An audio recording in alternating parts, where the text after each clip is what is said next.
Welcome to HeartMind-ify. Before we start the show, just a reminder to share, rate, and subscribe to this podcast wherever you're listening to it. And please give us a 5-star rating. It helps us beat the big tech algorithms. I'm John Izzy. Change can be difficult for a lot of us, but when we understand what makes us tick, we develop a better understanding of who we are and begin a journey of discovering our best self. Join me for a free session at johnizzy.com. And I'm Kim Cordy, creator of the Emotion Chef Framework, an emotion management tool. Thoughts drive emotions, and emotions drive thoughts, but it's our emotions that drive our decisions and behaviors. Find out more at kimcordy.com. Sit back, relax, and enjoy the show.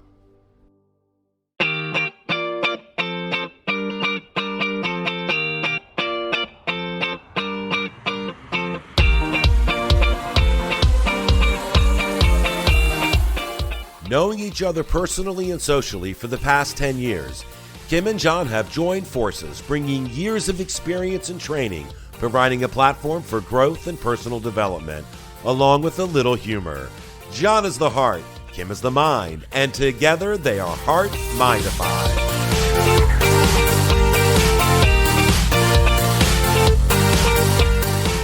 Welcome, everyone. Hello, Kim. How are you doing?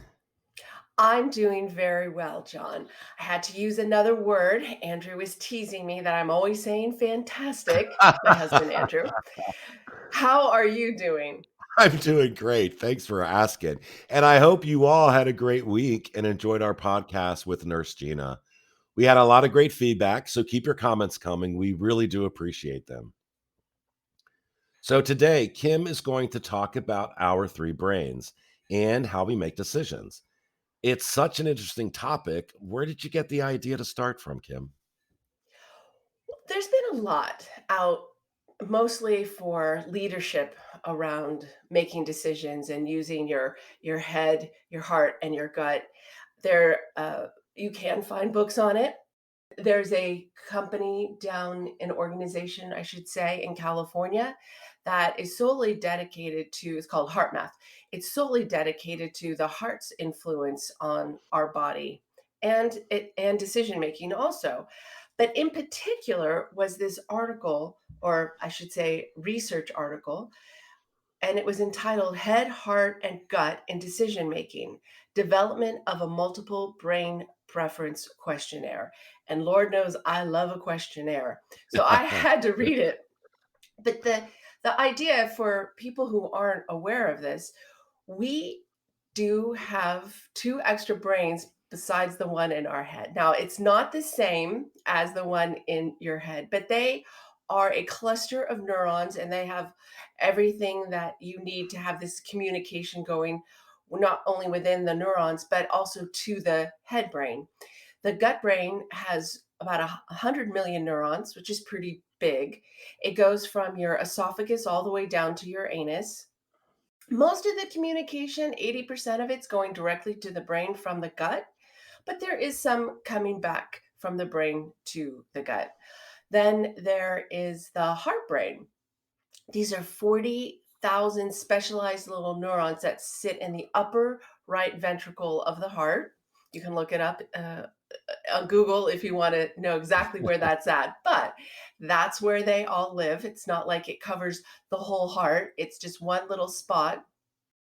And this has a two-way communication with the brain also, and it's fairly active.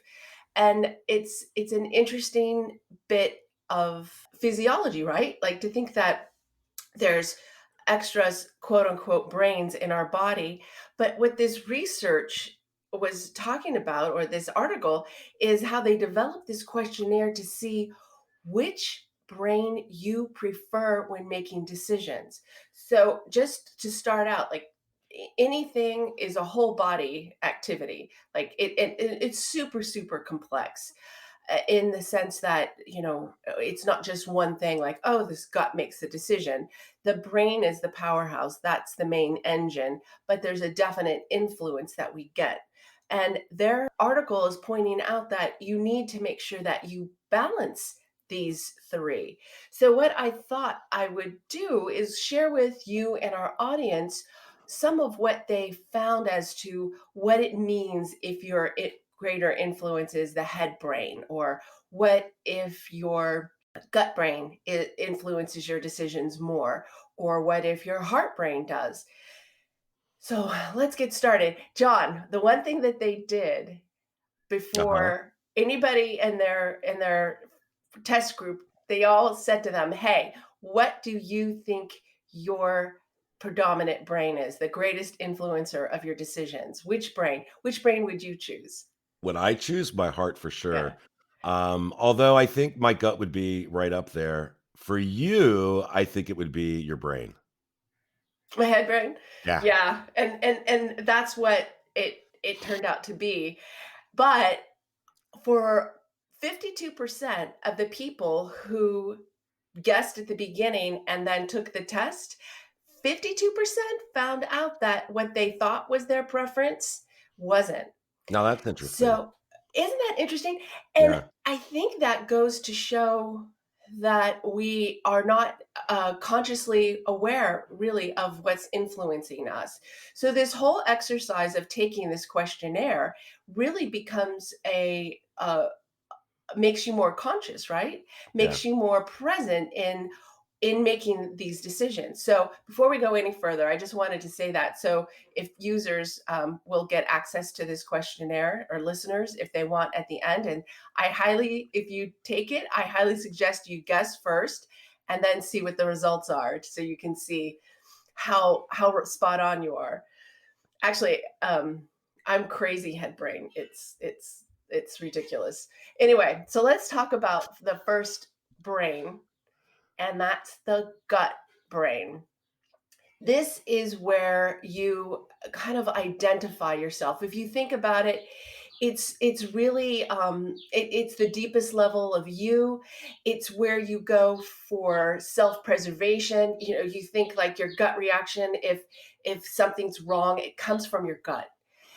Your boundaries, your aversions, your fight or flight response. This is all coming from your gut.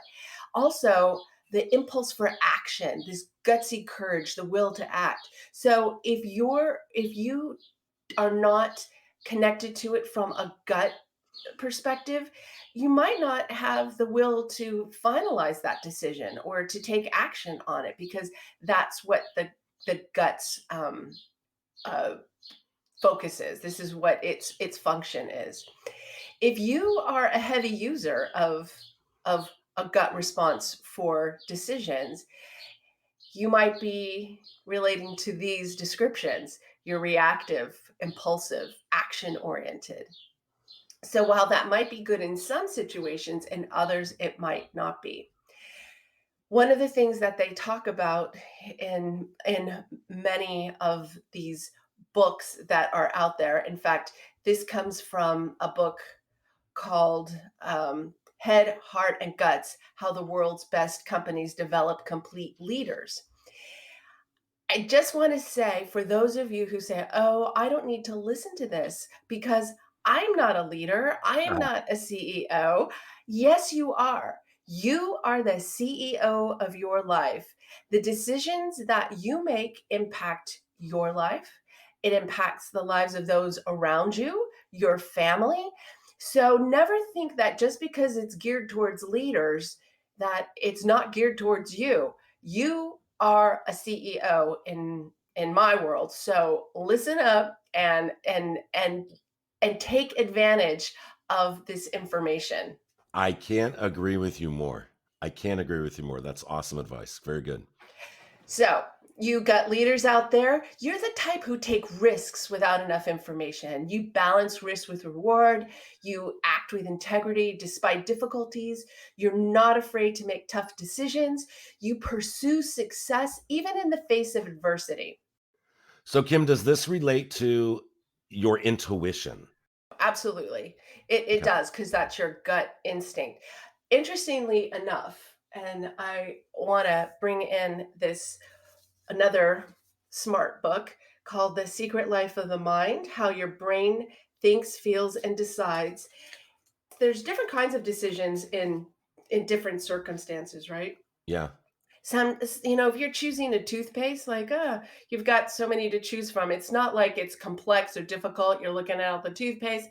You make a decision, and they find that the people who have fewer options and then make a decision, they are happier with the outcome. But when there's a complex matter and you're having to deal with a bunch of different options, and it's not just as easy as picking which toothpaste you want. They say to go with your, I'm going to call it your gut instinct. And the reason is, and I'm going to read directly from the book. They said, when we make a decision by carefully thinking over a small number of elements, we choose better if we take our time.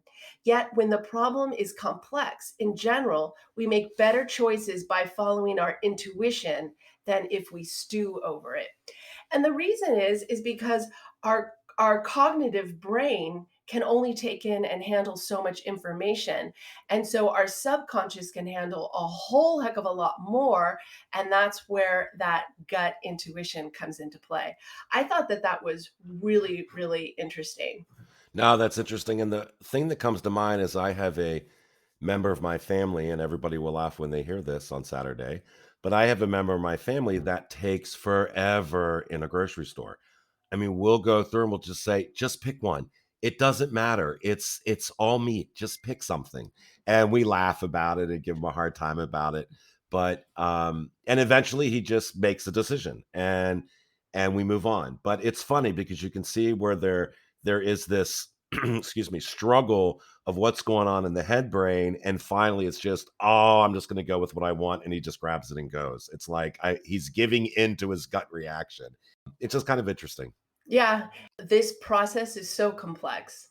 We are amazingly complex, and the more I learn about how we think and behave, and I mean, there's so much we don't know. It's crazy.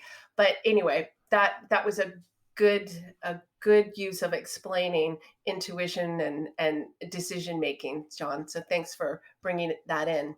You're welcome. Next, we're going to talk about head brain. And Okay. this is not going to be a big surprise, right? This is where you think, and you have your perception, pattern recognition, your reasoning, analysis, and you're going to like this word, John, metacognition. Could you say that again? I Metacognition. love that word. Yeah.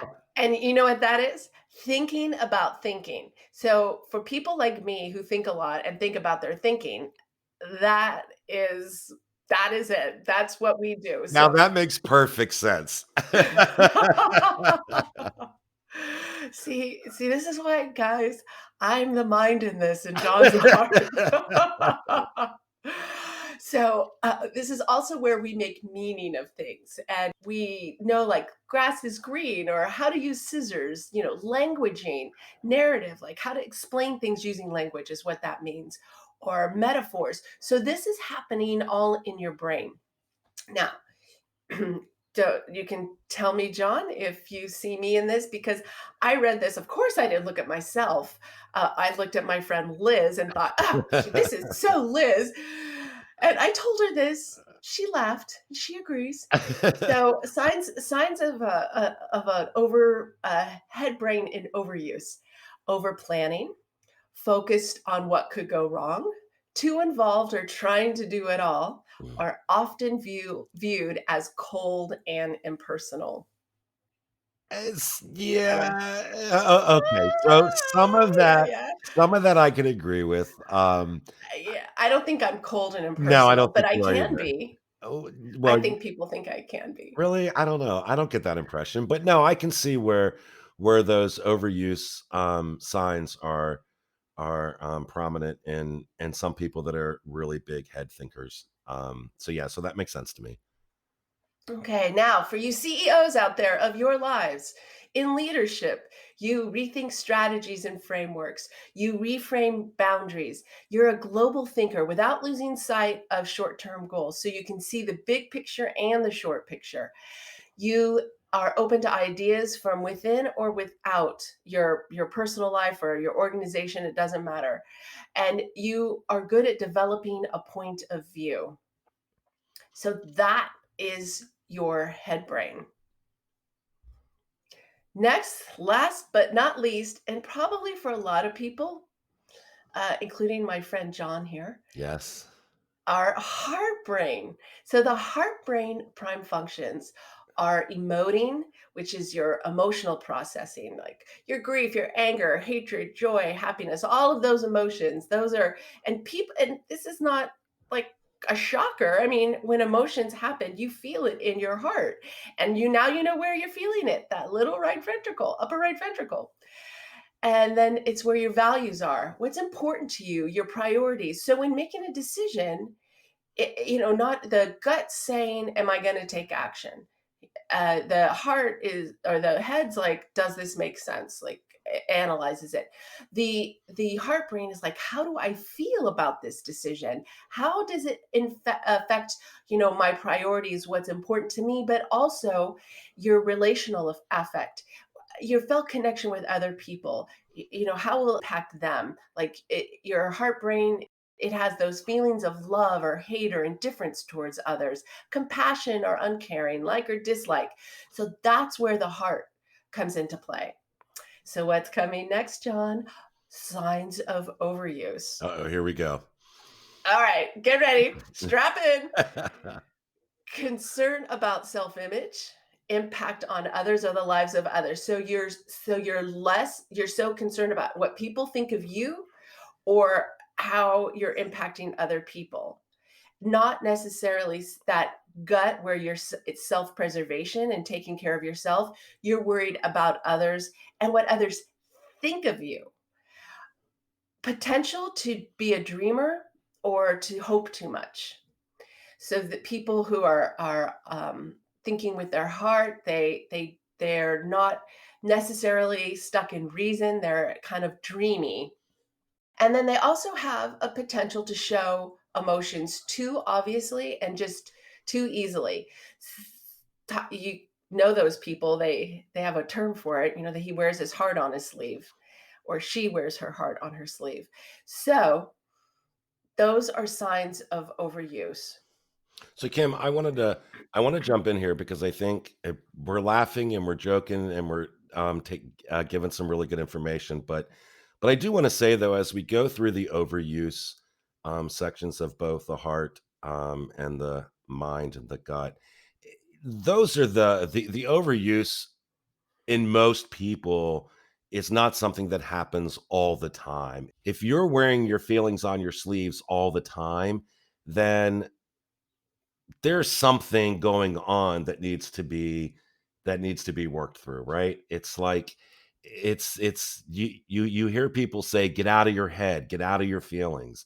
And that's because you're in them so much, right? So there is no coherence between the three brains. It seems like those people need to really, work on listening to other parts of their body. Um, Yeah. So I want to come does back that to make that. sense or It does. yeah, It really does. But it would be great. I just have a little bit left on the heart brain leadership, perfect. and then I would love to continue that, because I do want to talk about like balancing them, Okay. and then I'd like to get your input on how you use it in coaching. Okay, perfect. So let's just finish up with this heart brain leadership piece. So a heart brain, you CEOs out there, you balance people in needs and business needs. So and think about your life's business and your the people in your life. So you balance both of those. It builds trust. It develops compassion. That you are a person who develops that. Mhm. You promote a culture where people can be wholeheartedly committed to it. I talk about emotion culture all the time. People think of culture as just relating to an organization or to a country or a group of people, but we have our own personal culture. And so you develop friendships more when you have a strong personal culture, because you have all of these qualities of being able to build trust and balance yourself with other people, and that's attractive. So when I'm talking about promoting culture, it's not just the culture within an organization or a, a religion or whatever. It's also your personal culture, and it's knowing a heart brain leader knows what's important, and they understand and know how to overcome potential roadblocks. So those are kind of the qualities that you would see in a heart brain leader. Right. Now, to your point, and to the point of the study, is that if you take this questionnaire and you're able to see, oh, I'm really heavy in one. So the way that the questionnaire works is that you get a percentage for each category. It's not um, a percentage of the total. It's a percentage of each category. So if you get 100% or on one and 60 on another and 20 on another, well, that's going to tell you that you are a little too much in one. And the idea is that when you're aware of this, then you need to try and incorporate more of those brains in your decision making. And this is where I wanted to talk to you in in your coaching experience. Like, what how do you use this? Like, what have you seen? So I have two things I want to tell you. The first is questions that I always follow up with when I'm talking to a client. So I always ask these three questions when we're going through an issue. I always say, what does your gut tell you? How does your heart feel? And what does your head say? And the reason why I do that is because I want their whole body to kind of get into the coaching experience. I don't want them to just speak from their heart or tell me what their gut is trying to say or that they've thought through something. I want them to actually go through a series of those three questions so that we can begin to see a pattern if they are more heart focused or if they're more headstrong or if they live by intuition and live by their gut. So I always go through those three questions. I think it helps clarify to them where their strong points are and where they need to have a little bit more coherence between the three brains. So those are the questions that I ask. The other thing I wanted to tell you was, a lot of what you said, and I agree with you on most of all of it. I mean, I think it's right. It's right in your wheelhouse, and it's what I think coaching is leaning towards. So, an example of this in a real life situation. A client said to me that his job is tough because he's always up on a deadline and no one appreciates the work that is involved to finish a task on time, especially when there are multiple expectations put on him daily to perform well. And so that's a pretty common, if you're in a leadership role at work, that's a pretty common issue that I find in a lot of people in leadership roles. So what I reflected back to him was something that's similar to this. What I hear you saying is that you are exhausted, right? So that's the heart brain at the challenge of your assignments. Well, that's the head brain. And yet I sense that there is more going on here, your gut brain. So, by reflecting back in this manner, my client was able to filter through the three brains to have a more holistic understanding of what is truly going on. Instead of responding from one brain, all brains are involved. My point here is that the best answer you can come up with is the one that comes from a better understanding of who you are as a person. And that understanding comes from your mind, your heart, and your gut. And that's what I try to work with when I work with my clients. Yeah, that's super good. You're like we're on the same page here because some of the reading that I've done on this, it says you should, check in with your gut first, then go to your heart, and then kind of have this circle kind of make the rounds. And once you have a feeling about it, it doesn't change too much.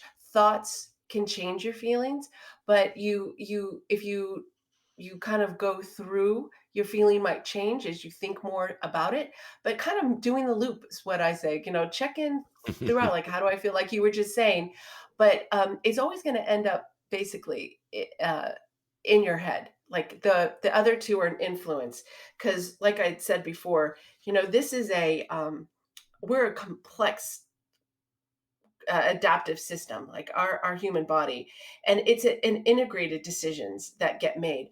It's just we want to make sure we're integrating all of them, because there's pros and cons. Everything has a yin and a yang, and there's pros and cons to each methodology. So when you actually, in the article, they said that research has shown that people can be trained to shift their decision strategies and overcome any implicit preferences and biases. It just takes this combination of learning, awareness, and support that you get from incorporating all these brains. So it's important that you put all of them and you try and balance them. And if you know what your underlying preference is, then you can try and compensate for it, because we all have one.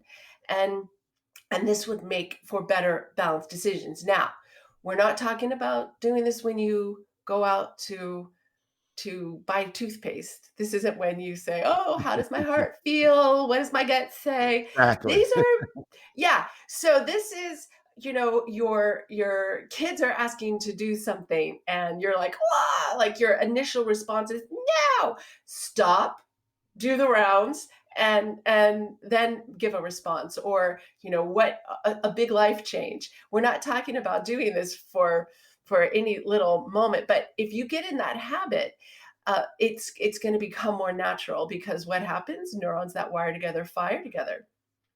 But we still are going to have a bias for one brain or another, which we all know what yours is, and we all know what mine is. So, taking that moment to stop and just do the rounds, you're going to make a better decision. So it's funny. I should say a more balanced decision. No, that's good. It's funny because as you're saying that, what's coming to mind is I'm co-authoring a guidebook for male social wisdom. And the first step to social wisdom for a male is what we're throwing out there is to take a pause, right? And that's exactly what you're telling the listeners today.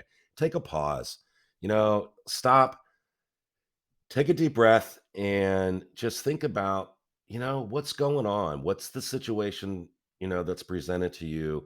What's the best way to approach it?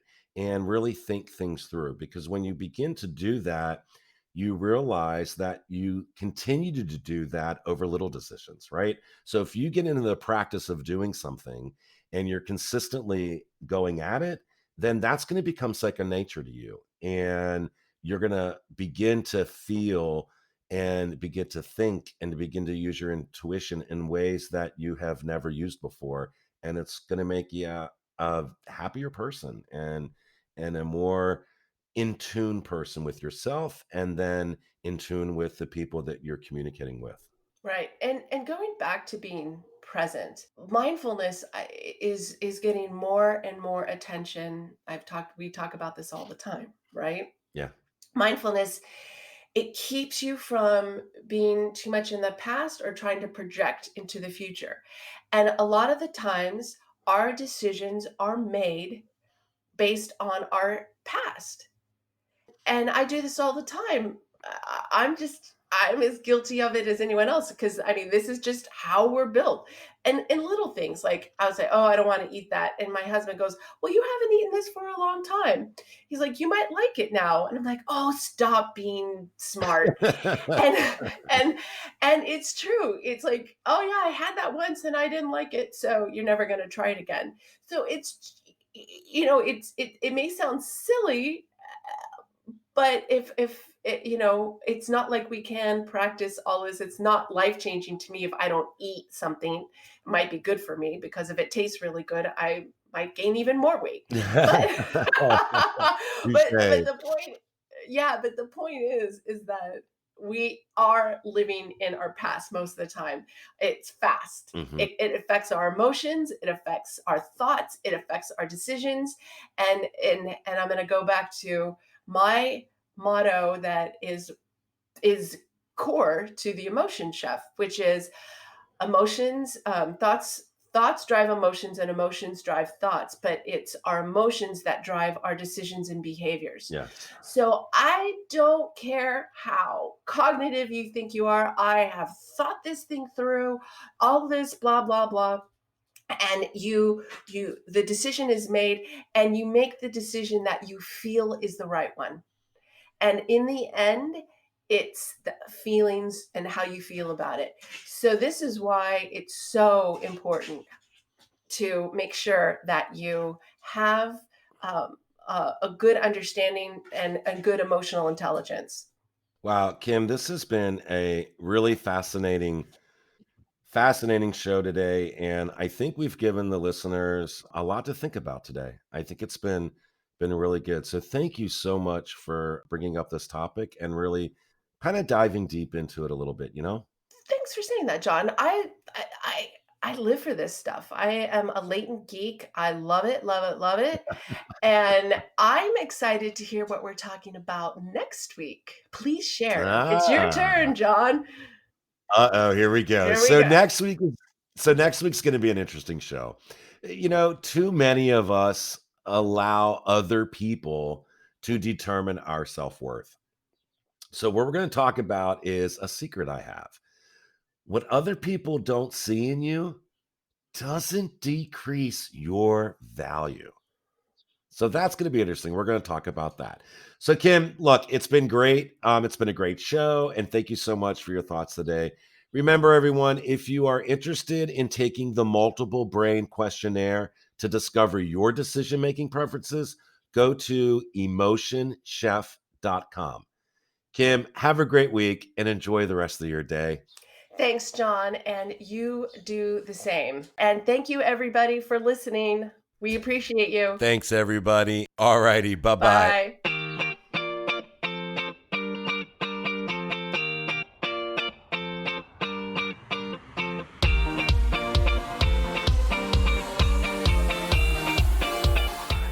New shows are available every Saturday right here on heartmindify.podbean.com or wherever you listen. Kim and I would like to thank each and every one of you for allowing us to be a small part of your life. Be kind to yourself and remember, our hearts tell the story, but our mind is the conductor.